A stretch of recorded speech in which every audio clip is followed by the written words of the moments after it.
मैं कुमार विवेक, स्वागत है आपका शिवकाशी डिफेंस एकेडमी गोला में। हमारी एकेडमी से कुछ ऐसे छात्र हैं जो दरोगा भर्ती में चयनित हुए हैं। हम उनसे आपको मिलवाते हैं और थोड़ा कुछ उनसे बात भी करेंगे, उनसे पूछेगा। और जिन लोगों को मतलब कुछ दिक्कतें हो रही है पढ़ाई में या फिजिकल में दिक्कतें होती हैं, वो उनसे राय विचार ले सकते हैं, पूछ सकते हैं कि आपने कैसे क्या किया। क्योंकि बहुत सबसे बड़ी बात होती है मार्गदर्शन, या उनको कोई बताने वाला नहीं होता है कि हमें क्या करना क्या नहीं करना है, कैसे करना। कभी कभी होता है चीज़ें उपलब्ध होती हैं लेकिन उनका यूज़ कैसे करना है हमको नहीं पता होता है। तो आप भी इनसे पूछिए कि कैसे इन्होंने अपने एग्ज़ाम क्वालिफाइड किया और कैसे इन्होंने अपना फिजिकल क्वालिफाइड किया, फिजिकल के क्षेत्र में इनका क्या अनुभव रहा, वो सब आप इनसे पूछिएगा। बच्चे दीजिए अपना।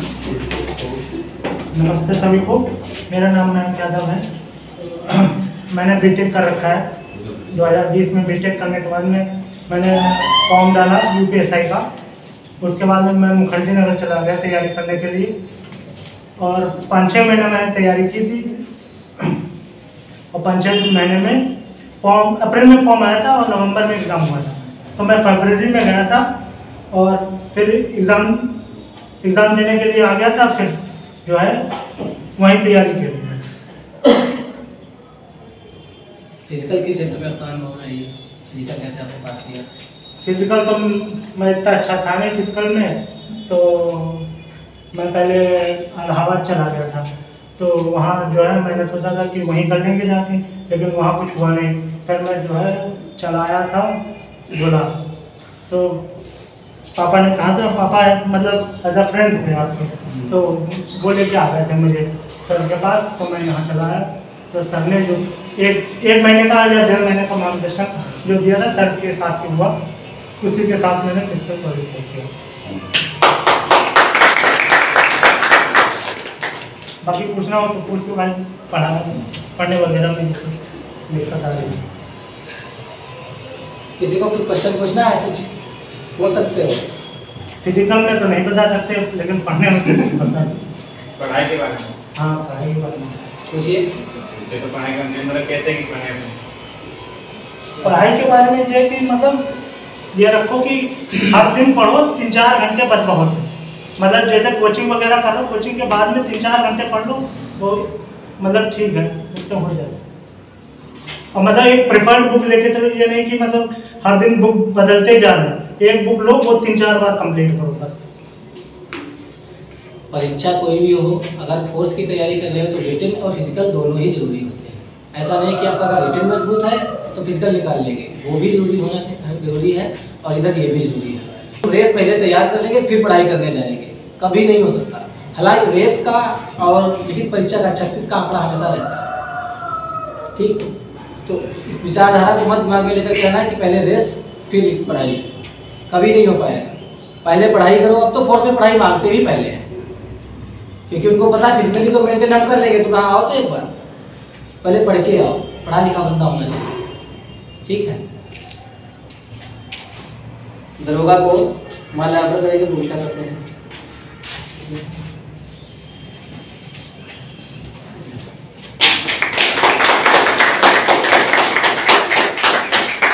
कोई तरक्की करो, पेट बढ़ाओ, वेट बढ़ाओ, ठीक।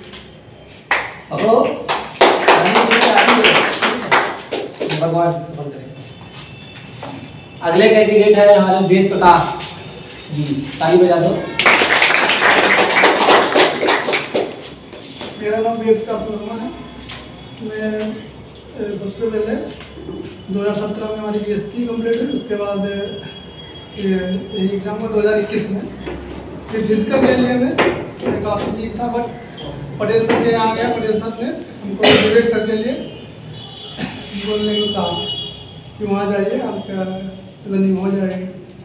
फिर वहीं पे 2-3 महीने की थी रनिंग सर की देख रही है।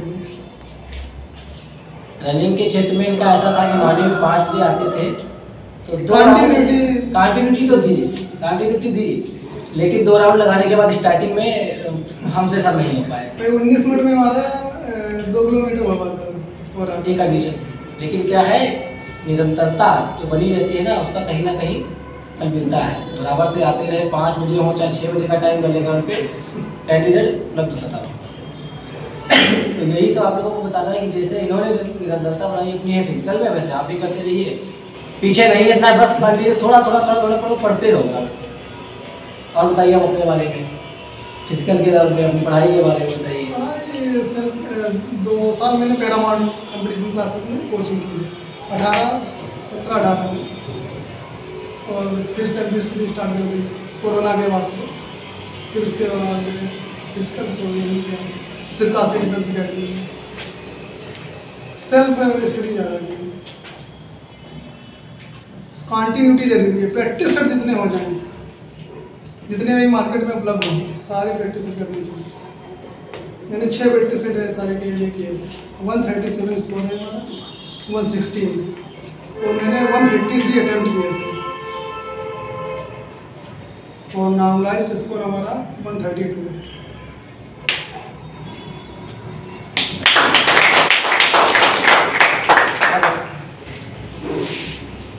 ये रेस से इतना ज़्यादा घबराते थे, हमको बदल के साथ लेकर के गए थे, ये और ये दोनों।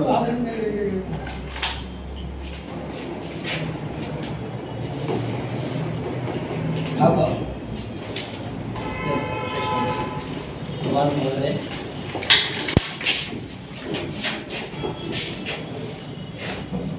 अगली कैंडिडेट है हमारी बहन कह सकते हो, स्टूडेंट भी कह सकते हैं, नैन्सी, आइए।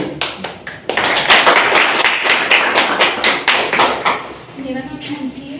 सबसे पहले तो मैं शाहिदा से धन्यवाद देना चाहती हूँ विवेक भैया को। उन्होंने हम लोगों पे बहुत मेहनत करी है। मैंने भैया के पास में 5 महीने फिजिकल की तैयारी करी, और उन्होंने निस्वार्थ भाव से और निःशुल्क हम लोगों को ट्रेनिंग दी है, तो मैं उनको बहुत बहुत धन्यवाद देना चाहती हूँ।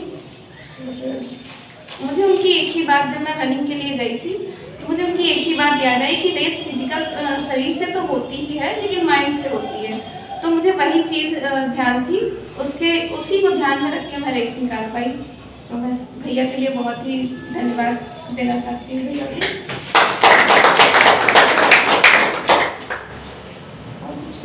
क्या बताऊँ मैं? बता दो बच्चों को अपनी पढ़ाई के बारे में, थोड़ा इनको मोटिवेट कर दो। मैंने लोग बैठे हुए हैं यहाँ पे। अरे नहीं ऐसा नहीं। मैंने बीएड किया है, मैं टीचिंग की तैयारी कर रही थी। उसी दौरान 2021 में ये फॉर्म आया, तो मेरा कोई इधर लाइन में जाने का कोई भी वो नहीं था, लेकिन फॉर्म आया तो मैंने डाला। तो मैंने सेल्फ स्टडी करी। एक कोचिंग संस्थान में कोचिंग कर रही थी 2020 में, लेकिन उसको ड्रॉप करके मैंने खुद से सेल्फ किया है, और 5-6 महीने की अच्छी से तैयारी में मेरा सिलेक्शन हो गया। फिजिकल के बारे में बताइए। फिजिकल तो बहुत ही अच्छा रहा, भैया ने बहुत मेहनत करी है। 5-6 महीने हम लोगों पे टाइम भी नहीं देखते थे, सुबह 5 बजे रोज़ हम लोगों को ग्राउंड ले जाते थे। भले ही एक बच्चा हो, लेकिन भैया हमेशा ही एक बच्चे के लिए भी तैयारी कराने के लिए ग्राउंड में आते थे। तो बहुत ही अच्छा रहा फिजिकल का भी, जो भी टाइम था हम सब लोग साथ ही में करते थे। मैंने भैया और वेद प्रकाश भैया, हम सब लोग रनिंग साथ ही में करते थे।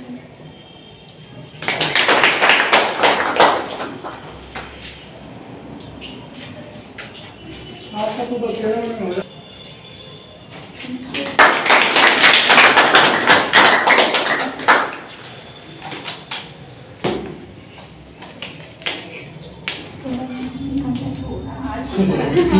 थोड़ा अब कैपेसिटी बनानी पड़ेगी, खाने पीने की भाई।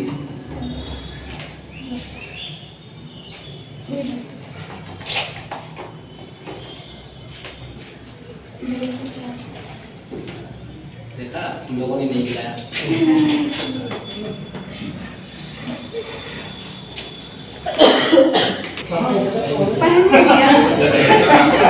ठीक है, ठीक है। अमर सिंह और सारिका गुप्ता जो कि यहाँ पर उपस्थित नहीं हो पाए किसी कारणवश, वो भी यहीं से चयनित निकले हैं फिजिकल के क्षेत्र में। तो फिलहाल जो भी बच्चे सिलेक्ट हुए हैं उनको पहली बात तो हमारी तरफ से बहुत बहुत हार्दिक शुभकामनाएं हैं। और दूसरी सबसे बड़ी बात यह है कि जैसे आपको लगता होगा, आप लोगों को किसी को भी, कि सर ने मतलब पैसा नहीं लिया है, कोई बात नहीं है, लगता होगा सभी को कि सर ने पैसा नहीं लिया है। लेकिन हम आपको एक बात बता दें, अगर हमने पैसा नहीं लिया है तो इतना जरूर करना कि कभी भी किसी गरीब को सताना नहीं। अगर हो रहा है तो बर्दाश्त मत करना, ठीक। किसी गरीब का गला नहीं कटना चाहिए आपके यहाँ। हम समझेंगे हमारी फीस अदा हो गई। कभी भी ऐसा आपको लगे कि नहीं ये सही है ये गलत है, तो गलत का साथ कभी मत देना। आपने संविधान पढ़ रखा है, अधिकारी कितना भी बड़ा आपसे हो, संविधान सब समझाता है आपको कैसे रहना है। आईपीसी सीआरपीसी बनी है, वो भी आप समझ जाएंगे। तो हमारी बस यही मंशा रही है कि जो लोग ऊपर उठते हैं उठने तो उनको कोई दिक्कत नहीं है, लेकिन थोड़ा नीचे वालों को भी निकल रखो। समझ में आ रहा है? कोई उनको सता ना पाए। अगर कोई करता है तो आपकी जिम्मेवारी बनती है, क्योंकि समाज में इस तरीके के लोग रह रहे हैं कि जहाँ पर वो बिल्कुल अगर ऊपर हैं तो वो ये सोचते हैं कि जहाँ जिस लेवल पे हम पहुँच चुके वहाँ पर दूसरा ना पहुँचे, उसको यहाँ पर है तो उसको यही रखो। साथ तो देंगे, इसको समझाएंगे भी, बट थोड़ा भी अगर उन्नति करेगा ना तो उसकी फिर टांग खींचने लगेगी।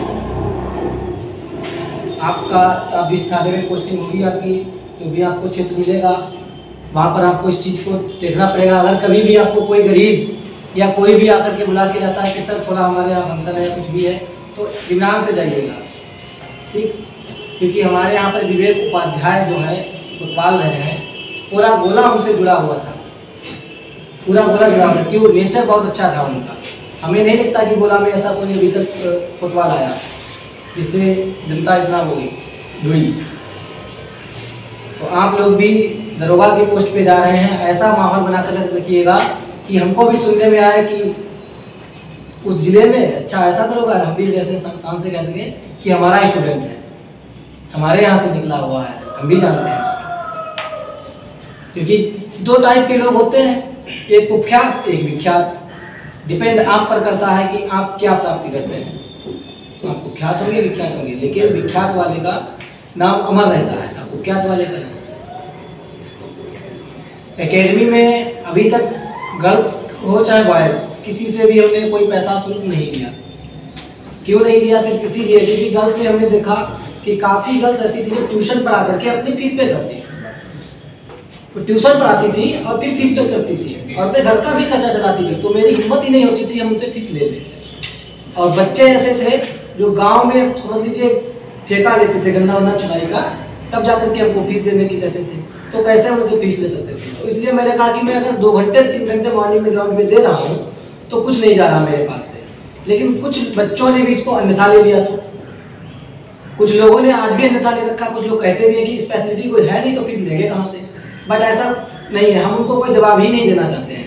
हमारा परिणाम जो हमारा काम है उसको देख करके आपको पता लग जाएगा कि क्या है क्या नहीं।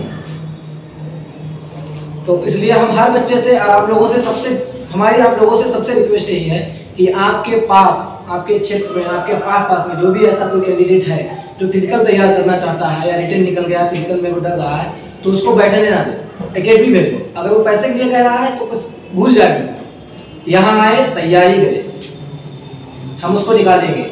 उसके बाद में उसका जो मन हो ज्वाइनिंग पे उसका मन हो जाए, वो अपने इच्छा अनुसार कुछ भी कर सकता है, हम नहीं कहेंगे। बट वो ये ना सोचे कि मेरी जेब में पैसा नहीं तो फिजिकल नहीं कर पाएंगे। उसके बाद हमने अभी कुछ दिनों पहले से यहाँ पर कोचिंग सेंटर भी डाल दिया लिखित परीक्षा के लिए। वो इसलिए डाला क्योंकि कुछ बच्चे ऐसे हमको सुनने में आए कि जो हमारे पास फिजिकल तो कर रहे थे अग्निवीर से पहले, तो फिजिकल उनका काफ़ी अच्छा था। उनसे पूछा गया कि भाई रिटर्न कहाँ से तैयार करोगे, कोचिंग पकड़ लो कोई। तब पैसे की बात आ गई कि सर पता तो क्या, कहीं 10,000 लगवाते हैं कि 6,000 लगवाते हैं कि पहले जमा करो जाकर के, उसके बाद में आपको कोचिंग में दाखिला मिलेगा। तो वो इतना कर नहीं सकते थे, तो मजबूरन बस मैंने जब उन लोगों को देखा तब फिर मैंने यहाँ पर इसको डाल दिया। अब शुरुआत में हमारे पास सिर्फ 3 बच्चे थे, सौरभ, अमन और राहुल। तो इन तीनों को हम कभी नहीं जिंदगी में भुला सकते, कभी नहीं भुला सकते। 3 लड़के ऐसे हैं और 3 के बाद यहाँ 40 से 50 बच्चे हो चुके हैं हमारी कोचिंग में, ठीक।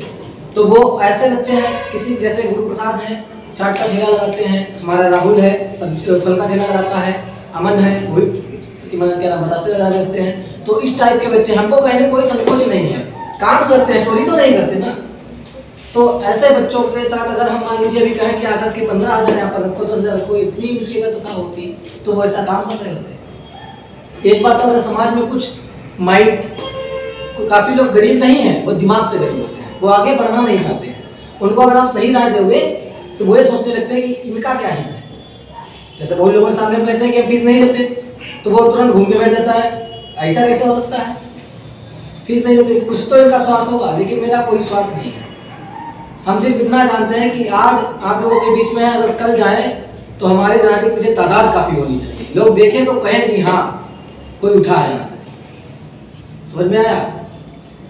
तो अगर हम आपसे कोई मतलब बात कर रहे हैं तो ये मत समझना कि कोई रिश्ता रख रहे हैं। हम सिर्फ अपने जनाजे के पीछे चलने वालों की तादाद बढ़ा रहे हैं और अपना हमेशा यही सुन रहा है कि जो भी मिला हाथ मिलाते चलो, कंधे कम नहीं पड़ने चाहिए। जो भी हाथ मिलाते चलो, कंधे कम नहीं पड़ने चाहिए। उसी बेस पर चल रहे हैं। और आप जाओगे कहीं भी ऑफिस में तो कहीं भगत सिंह का फोटो लगा, कहीं गांधी जी का फोटो लगा है, और उसके बाद होता क्या सब जानते हैं। हमने फोटो किसी का नहीं लगाया, सिर्फ उनको दिल में बसाया। उनके जैसे करना है। हम लिखित दे सकते हैं किसी को। अगर कोई बच्चा है सोचता है कि जिम्मेदारी सर की क्या है, तो मैं साफ कह सकता हूँ कि आप इतना किसी की भी बेटी या बहन घर पे उतना सुरक्षित नहीं रहती जितना मेरे पास रहती है। हम डिसिप्लिन बर्दाश्त नहीं करते हैं, अराजकता व्यवधान उत्पन्न नहीं कर देते किसी को भी, चाहे वो कोई भी हो। और फैसला लेने में हम कभी सोचते नहीं, हाँ तो हाँ, ना तो ना, तुरंत सेकेंडों में फैसला लेते हैं। ख्वाब मेरा आर्मी में जाने का था, काफ़ी कुछ हुआ, ITBP में एग्जाम क्वालिफाई किया, सब कुछ मेरा हो गया। उसके बाद में लास्ट टाइम पता नहीं कहाँ के, उनको आज भी पता नहीं, और हमने भी बेटा करना छोड़ दिया। क्योंकि हो सकता है हमारे हाथों से सेवा लिखी हो आप लोगों की, अगर सिलेक्ट हो गए होते तो शायद आज यहाँ नहीं होते। तो आप लोगों को फिर से एक बार हमारी तरफ से हार्दिक शुभकामनाएं। और दादा आएंगे, थोड़ा बताएंगे आगे कि आप लोगों को। दादा का सिलेक्शन हो चुका है हमारे फर्स्ट राउंड में। लखीमपुर में हमारी समस्या किसी के इतने नंबर नहीं है, लगभग कह नहीं सकते, बाकी दादा के 165 प्लस फर्स्ट राउंड में। सबसे पहले तो जो भी हमारे भाई और बहन सेलेक्ट हुए हैं यूपी SI के अंदर, उनको बहुत बहुत हार्दिक शुभकामनाएं। और जैसे कि गोला में हमारा गोला का मतलब अच्छा नाम जाके रोशन करें, लोगों को पता चले कि गोला से बच्चे आए हुए हैं, या कहीं भी किसी भी थाने में पोस्टिंग हो उनकी ट्रेनिंग के बाद जहाँ भी जाएंगे वहाँ गोला का नाम रोशन होना चाहिए। मतलब पता लोगों को चलना चाहिए, क्योंकि आदमी नेचर से ही पहचाना जाता है ना। तो नेचर जहाँ होगा अच्छा आपका, वैसे ही आप जाने जाओगे। बहुत सारे SI दरोगा कोतवाल आए गोला में और बहुत अच्छा करके गए, बहुत बुरा करके गए। यानी समझ लो आप जिस जगह में जाओगे तो वहाँ 1-2 का भविष्य आपके हाथ में नहीं होगा, 1-2 का भविष्य नहीं होगा आपके हाथ में। आपके हाथों में समझ लो उस पूरे हल्के का जो आपका क्षेत्र होगा, उन सबका भविष्य आपके हाथों में होगा। तो आप अगर अच्छा करेंगे, पब्लिक आपसे डरना चाहे, मतलब अगर आपको लगे कि पब्लिक आपसे डर रही है, मतलब आप गलत कर रहे हैं, है ना, तभी पहचान में आ जाएगा, पता तभी चल जाएगा जब आपसे पब्लिक डरे नहीं, आपसे फ्रेंडली मिले, आके आपको जाने अच्छे से, आप उनसे बात कर सको। बहुत सारे ऐसे होते हैं आज भी गाँव में, क्या होता है कि कहीं लोग बात नहीं करते, पुलिस का नाम सुनते ही भागते हैं। तो वो डर खत्म करना है, डर का माहौल खत्म करना है। कोई भी आके आपके सामने से बात करे और आप सबसे अच्छे से बात करोगे तो आपका जो है नेचर क्या होगा, धीरे धीरे विकास करेगा। लोग जानेंगे कि हाँ बहुत अच्छा था, जहाँ भी जाओगे वहाँ नाम लेंगे। और वैसे बहुत सारे लोग हैं जानने वाले जो भी SI में सेलेक्ट हुए हैं। हमारा खुद छोटा भाई जो है उसने डिस्ट्रिक्ट टॉप किया था यूपी कांस्टेबल में, 5 आए थे, उन्होंने 5 एग्जाम निकाले थे और 5 का ज्वाइनिंग लेटर कर रखा है, 1 लेके चला गया कांस्टेबल का से। तो वो भी श्रावस्ती में है। आप लोग जाओगे ट्रेनिंग के बाद तो भी वो वहाँ मिलेगा। बाकी आपके जानने वाले होंगे, ये विपेंद्र सर थे और ये अम्बेडकर थे गोला से ही आपके, ठीक है। एक इमरान सर थे, यहाँ बेजम में चला रहे थे कोचिंग दिशा कंपटीशन, तो उनके डायरेक्टर थे। काफ़ी सारे लोग गए हैं, जैसे वहाँ कोई ज़रूरत पड़ती है तो उसकी मतलब अच्छी जान पहचान SP ऑफिस में ही रहती है ड्यूटी, तो वहाँ ये भी प्लस पॉइंट है कि यहाँ से जाओगे कुछ हेल्प हो जाती है, जैसे कहीं ट्रांसफ़र लेना हो या कहीं ड्यूटी किसी थाने में लगवानी हो या कहीं भी जाना हो, तो छुट्टी लेनी है, बहुत बार क्या होता है लीव लगानी होती है, तो कोई अपने जानने वाला रहता है, थोड़ा आराम रहता है, अच्छा लगता है, ठीक है। तो आप लोग जाओगे कोई दिक्कत नहीं होगी। और बहुत बहुत सबको शुभकामनाएं। और जो लोग अभी नहीं हुए हैं तो ये ना सोचें कि वैकेंसी खत्म हो गई या ये अंतिम एग्जाम था, अभी बहुत दुनिया बाकी है और बहुत सारे एग्जाम है, ठीक है। जिनकी आर्मी की अगर एज निकल गई है तो उसके बाद पुलिस है, GD है, SI है, बहुत सारी इतनी वैकेंसी हैं, आप सोच भी नहीं सकते। बुढ़े हो जाओगे लेकिन एग्जाम देना खत्म नहीं होगा, ना ही कोई नौकरी खत्म होगी। 42-45 साल तक मिलती रहेंगी नौकरी। तो उम्मीद ना छोड़ो, अच्छे से पढ़ाई करो, ठीक है। और ऐसा कोई दिन ना जाए, देखो साल भर आप पढ़ोगे तो एक दिन छुट्टी करने से कुछ नहीं होगा। अगर साल भर पढ़े रहोगे और अगर साल भर छुट्टी करे रहोगे तो एक दिन पढ़ने से भी कुछ नहीं होगा। तो होगा क्या, रोज रेगुलरिटी बनाओ, ठीक है, रेगुलरिटी बनाओ। आप यहाँ कोचिंग आके देखो, ठीक। हम पहले हम कस्ता में पढ़ा रहे थे, वहाँ बहुत सारे बच्चों को सिलेक्शन भी दिया है। अब जाके वहाँ पता कर लेना, कोचिंग चलती थी और मेरा नाम पूछ लेना वहाँ पे, तो बहुत सारे बच्चों को वहाँ सिलेक्शन दिया है 1-1.5 साल के अंदर, ठीक है। अब यहाँ आप लोग हमारे साथ जुड़े हैं, आप अपने छोटे भाई बहन पड़ोसी उड़ोसी दोस्त जो भी हैं सबको आप लेके आइए, पूरे गोला में पढ़िए और यहाँ भी पढ़िए आके, ठीक। अच्छा लगे तो पढ़िए, आपको लगे कि आपका फायदा हो रहा है तब आप आइए, ठीक है। और अब तो और अच्छा है कि फिजिकल की एकेडमी एक साथ में और रिटेन फिजिकल दोनों चीजें कहाँ मिलती है एक साथ में। मतलब गोला के अंदर ये फैसिलिटी आप लोगों को मिल रही, और वो भी इतना मतलब सस्ता क्या कि कह सकते ना ही के बराबर, है ना के बराबर ही समझ सकते हो। तो इससे अच्छा नहीं हो सकता, हमें तो नहीं लगता कि इससे अच्छा आपको कहीं कोई जगह मिलेगी, है ना। तैयारी के लिए सबसे परफेक्ट जगह ये है आप लोगों के लिए, ठीक। रेगुलरिटी बनाइए और सबको लेके आओ साथ में। कंपटीशन का मजा तभी है जब संख्या ज्यादा हो, ठीक। कभी ये मत सोचना कि ज्यादा लोग हैं तो हमारा नहीं होगा, हम क्यों पड़ोसी को बताएं। ज्यादा लोगों में ही तो अपनी औकात पता चलती है, अकेले में क्या, अकेले में तो गधा भी रेस मान लेता है कि नहीं। रेगुलरिटी बनाओ और सबको बहुत बहुत शुभकामनाएं, ठीक है। जाए बढ़िया, आराम से गोला नाम रोशन करें।